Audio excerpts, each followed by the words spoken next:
જય ગુરુ મહારાજ સર્વ પ્રભુજનોને। આજે હું મારા જૂના ગામ જે અમારી જન્મભૂમિ છે ઉપલેટા તાલુકાનું ઢાંક ગામ રાજકોટ જિલ્લો ત્યાં હું આવ્યો અને ખાસ પ્રભુજનો એક જણાવવાનું કે ઢાંક છે ને એક પ્રાચીન ભૂમિ છે અને અહીંયા જોવાલાયક ઘણા બધા સ્થળો છે, પુરાણી ઘણી બધી ગાથાઓ છે અહીંની। એમાં ખાસ કરીને જે ઇલોરાની બુદ્ધ ગુફા આવેલી છે એ જોયા જેવી છે અને ખૂબ ફરવાલાયક પણ સ્થળ છે ઢાંક છે એ। મેં કીધું એમ કે બહુ પ્રાચીન જગ્યા છે અહીંયા એવું કહેવાય છે કે સિદ્ધરાજ સોલંકીનું રાજ પણ હતું અને પરાસી પાટણાની એક કહેવાતું ઢાંકને મેં એવું સાંભળેલું છે।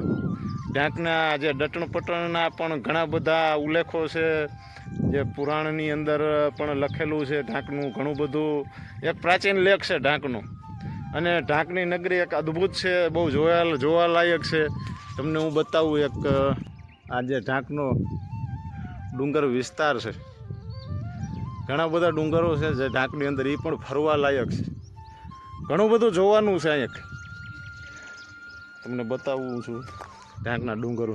જો કે આ ગુફાઓ પાસે આવી અને મેં શૂટિંગ ઉતારેલું છે, પણ ઉપરથી ઢાંક ગામનો નજારો બતાવીશ અને ઢાંક ગામથી ઘણા બધા ગામો પણ દેખાય છે। આ પવનચક્કી છે જે આજે 20-22 વર્ષથી આ ઢાંક ગામની અંદર આવી। જ્યારે હું ખૂબ નાનો હતો ત્યારે આ પવનચક્કી આવેલી છે।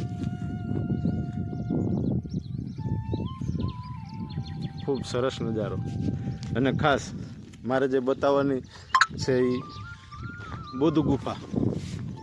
આ બુદ્ધના અનુયાયીઓ દ્વારા જે કાંઈ અહીંયા આ કોતરણી કરી અને જે કામ કરવામાં આવ્યું છે એક અદ્ભુત છે અહીંયા, અદ્ભુત જે અહીંયા સફેદ પથ્થર છે, સફેદ પથ્થરની અંદર કોતર કામ કરી અને બનાવવામાં ગુફામાં આવેલું છે। તમને અંદર લઈ જાઉં અને બતાવું।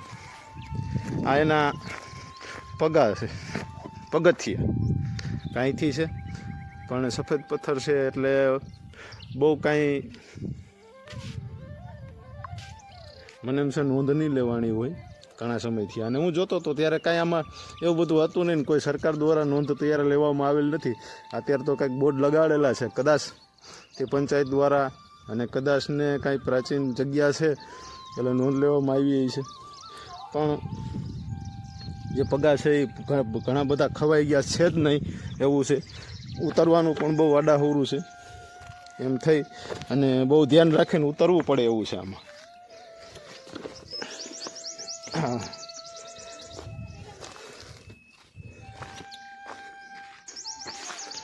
અને ઢાંકની અંદર ઘણા બધા એવા ઝાડ આવેલા છે જે જોવા લાયક છે, ઘણા બધા કે જે અહીંયા જોવા જડે છે। લીમડો છે, ખીજડો છે, ખાખરો છે, બોરડી છે, બાવર છે, તે પછી ઘણા બધા જંગલની અંદર આપણે જોવા જાય, ડુંગરોની અંદર ઘણા બધા જોવા જડે છે। આ હું તમને કહેતો હતો એ કંઈક નોંધ લેવામાં આવેલી છે સરકાર દ્વારા, આ કંઈક બોર્ડ પણ લગાડવામાં આવ્યો છે।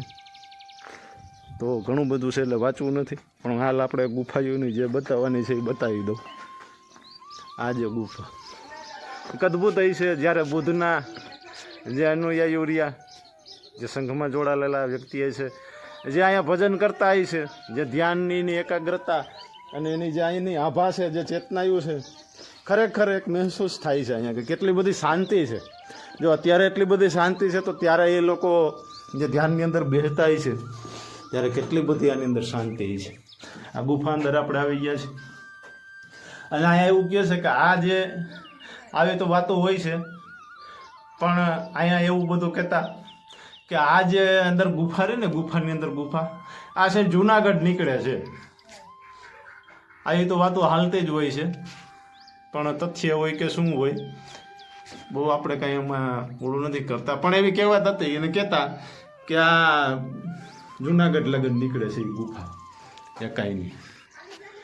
અહીંયા ઘણું બધું હતું, જ્યાં જે કોતરેલું હતું એટલે એ લૂણો લાગીને ખવાઈ ગયેલું છે। પછી અહીંયા જે કાંઈ કીધું બેહતા હશે એક કામ અલગ જ છે બધું ગુફાયું અહીંની જોઈ લ્યો તો કેવું બધું બનાવ્યું છે જોઈ લ્યો. અહીં નાનો હતો ત્યારે હું આવતો ત્યારે હમેનું જે દેખાય છે ગોખલા જેવું અમીને ગોખલો કહેવાય પણ જે બારી જેવું તમને દેખાય એટલે ત્યાં બુદ્ધની પ્રતિમા હતી ત્યારે એ સમયની અંદર જોઈ લ્યો. અંદરથી તમને બતાવું ગુફાની અંદર એક નાનો એવો રૂમ જ છે જે અહીંયા ભિક્ષુગણ જે ધ્યાન કરતા હોય છે એ સમય એક અદ્ભુત જ છે. સરસ આ સમયની ગુફા છે જે એક રૂમ જ છે.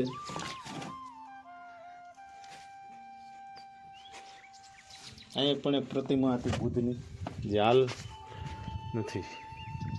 આમાં પણ બધા પ્રતિમાઓ હતી એમાં નાના હતા ત્યાં જોત. હા જો આ બુદ્ધની પ્રતિમાઓ છે જે કોતરકામ કરી અને જે કરવામાં આવેલી છે. પણ હાલ મેં કીધું એમ બહુ કંઈ ખાસ નોંધ નથી લેવાની આ વિરાસતની, નહીંતર આવું ના હોય. કારણ કે આમાં થોડા જાજુ હજી કંઈક સુધારો કરી અને આ જળવાય એવું છે હજી. તો કદાચ ને આપણા વિડીયો દ્વારા કદાચ કોઈ જોઈ અને નોંધ લઈએ તો સારી બાબત કહેવાય. એક વિરાસત છે આપણે જે આજે બહુ પ્રાચીન છે, ઘણા બધા વર્ષો છે. ને અમે આ મારો પહેલો વિડીયો એવો નથી કે ઘણા બધા યુટ્યુબરો અહીંયા આવ્યા છે ને ઘણા બધા એવા લોકો આવ્યા છે જેને આ પ્રચાર કરેલો છે આનો. ખૂબ જોવાલાયક છે. આથી આગળ એક ગામ છે, આથી લગભગ 4-5 કિલોમીટર થતું હોય છે.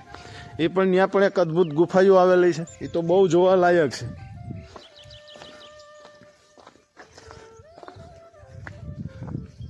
કેવડી બધી મહેનત કરેલી છે અહીંયા.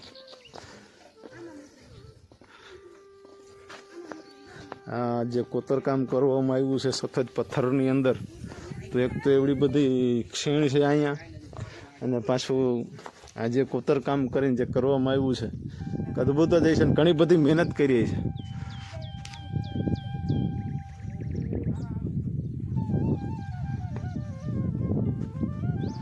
આ તમને ગુફા બતાવું અંદરથી. બુદ્ધની અંદર પ્રતિમા છે, પ્રતિમાયું છે. અમે જ્યારે નાના હતા ને આવતા ત્યારે મૂર્તિઓ ઘણી બધી સારી હતી એમ. એ તો ઘણી બધી ખવાઈ ગઈ છે, લૂણું લાગી ગયું, સફેદ પથ્થર છે એટલે. પણ હજી જળવાય એવું છે જેથી કરીને આવનારી જે કાંઈ છે પ્રજા એ જોઈ શકે. તમને જેવું બતાવું ચલો. એક આ છે કાંઈ સફેદ પથ્થર છે ને, ઉનાળાની અંદર એટલો બધો ઠંડો હોય, જ્યારે ફૂલ તડકો હોય ને ત્યારે તમે આવો ને એટલે એક એસી જેવું જ ગુફાની અંદર તમને લાગે. હા, એસી જેવું. અને જાજા ભાગે જે કાંઈ ગુફાઓ નાનતે નહીં છે એ સફેદ પથ્થરમાં જ કોતરકામ કરીને કરેલી છે. સફેદ પથ્થર ઠંડો છે જેથી કરીને ધ્યાન ને સાધના કરવાની અંદર કોઈ જાતનું બીજું ઉનાળાની અંદર ગરમી કાતે થાય નહીં. એટલે હર કોઈને ફરવા આવો, ખૂબ જોવાલાયક છે. ગુફાની બહાર આવી ગયા છે, નીકળી ગયા છે. અને આ મેં કીધું તો ઘણા બધા ગામને અહીંથી દેખાય છે. તો દૂર એટલા છે એટલે દેખાઈ તો ના શકે, પણ ખાલી તમને દેખાડું કેટલું ડુંગર ઉપર ઢાંક ગામ આવેલું છે.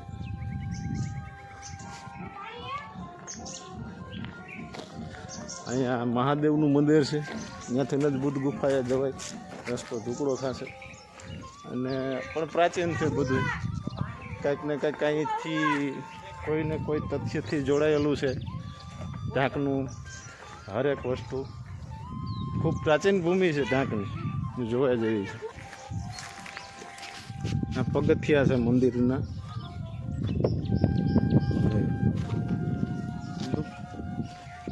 પ્રાચીન છે.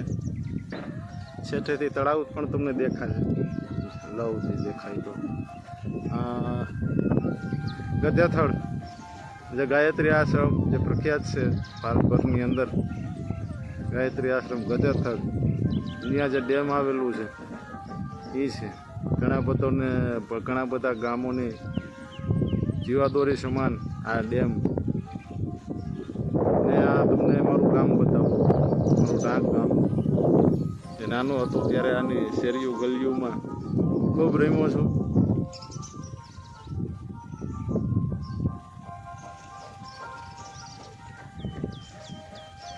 હજી તો પૂરું ગામ આવી શકશે નહીં, કારણ કે હજી આ બાજુ આગળના છેડે પણ ગામ બાકી છે.